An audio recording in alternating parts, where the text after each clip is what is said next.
देखो ये वाला प्रॉब्लम देखो बेटा, ये switch capital S was close for a long time, बहुत देर तक ये स्विच एस क्लोज था। इस सर्किट को ड्रॉ कर लेंगे अपनी कॉपी।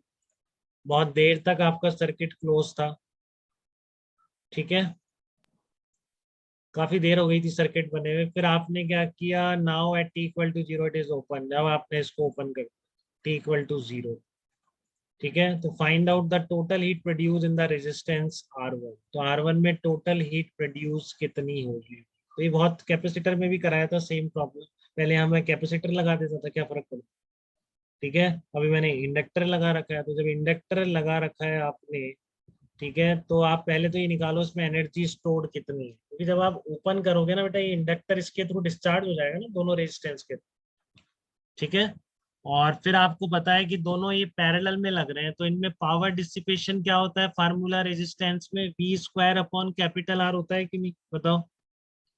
पावर डिसिपेशन का फार्मूला क्या होता है, V square upon capital R होता है, कि P proportional to one upon R, ठीक है। तो अगर टोटल हीट प्रोड्यूस आपने निकाल दी, टोटल हीट कितनी डिसिपेट होगी, तो फिर तो रेशियो में डिवाइड करना है उसको, रेजिस्टेंस के इनवर्स रेशियो। तो अपने आप दोनों से हीट प्रोड्यूस आ जाएगी दोनों में। तो ऐसा ही सेम क्वेश्चन में कैपेसिटर में भी करा, ठीक है। तो जब बहुत देर हो गई है स्विच को लगे हुए, तो इसमें कितनी करंट चल रही है, बताओ। करंट कितनी चलेगी इंडक्टर में, ये बता दो मेरे को, कि बहुत देर ई हो गई। भैया very good, resistance. Very good, short क्योंकि सर्किट हो आपका क्या जाएगा। होगा, शॉर्ट सर्किट हो जाएगा। तो ऊपर वाले बेकार है, काफी आसान चीज है यार, इतनी आसान है ना फिजिक्स और उसका पेपर मीन्स का।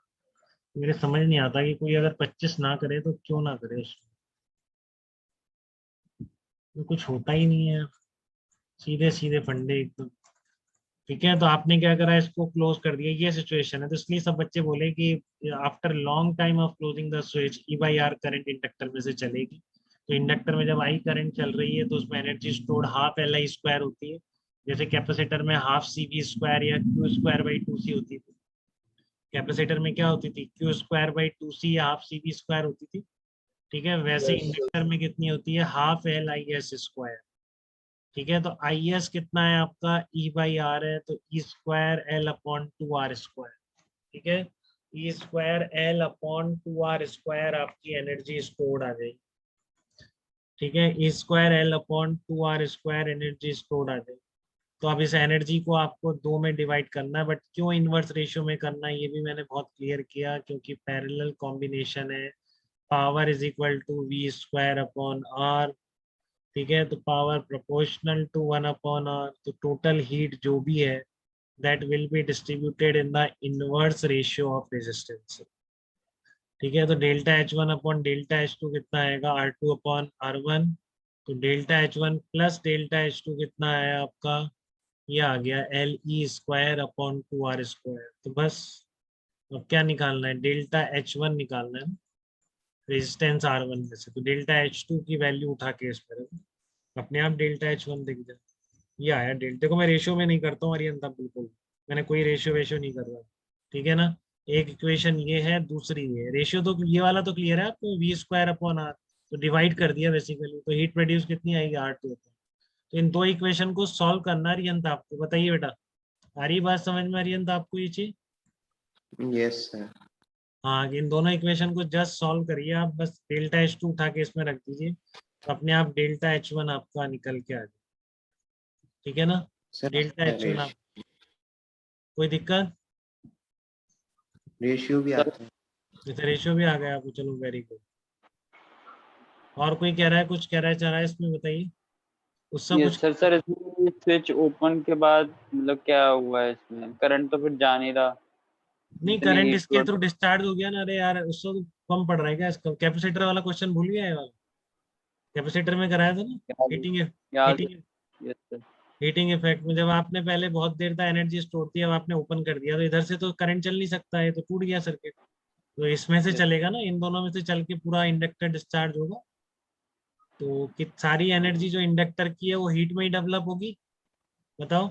यस यस तो सर, समझ गए समझ गए। हाँ, तो कितनी एनर्जी स्टोर थी इसमें जब आपने स्विच ओपन नहीं किया था, हाफ एल आई स्क्वायर, और जब आपने ओपन कर दिया तो सारी आर वन आर टू में डिस्चार्ज हो गई। तो टोटल डिस्चार्ज कितना है, जितना स्टोर किया था अब क्योंकि R1 R2 पैरेलल में है तो रेट ऑफ एनर्जी स्टोरेज या रेट ऑफ एनर्जी डिसिपेशन इसमें कितना हो जाएगा, R2 और R1 के इनवर्स रेशियो में हो जाएगा। ये दोनों सीरीज में भी लगे हो सकते थे बेटा।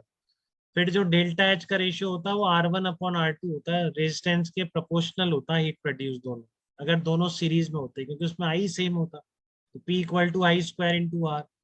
समझ रहे हैं इस चीज को? अगर मैं इन R1 R2 को यहाँ पर सीरीज में भी लगा सकता था, कोई दिक्कत नहीं होती, ये वही रहता बिल्कुल, ठीक है। बट जो अब एनर्जी डिसिपेशन आपने लिखा है R2 अपॉन R1, इसकी जगह आप क्या लिख रहे होते, R1 अपॉन R2, क्योंकि सीरीज कॉम्बिनेशन में क्या होता है, करंट सेम होता है।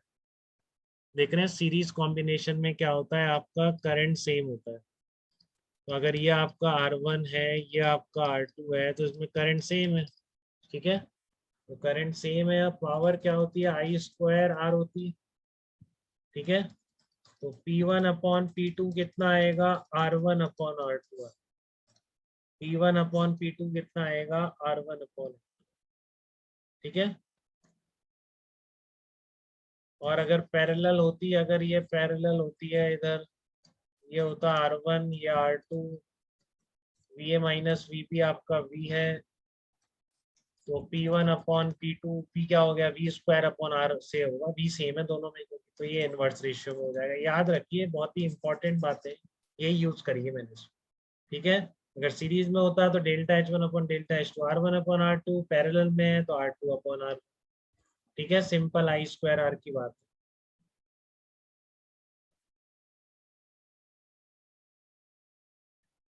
नहीं, एक ही सर्किट में दो इंडक्टर भी पढ़ेंगे, आप ऐसा क्यों सोच रहे हैं साले?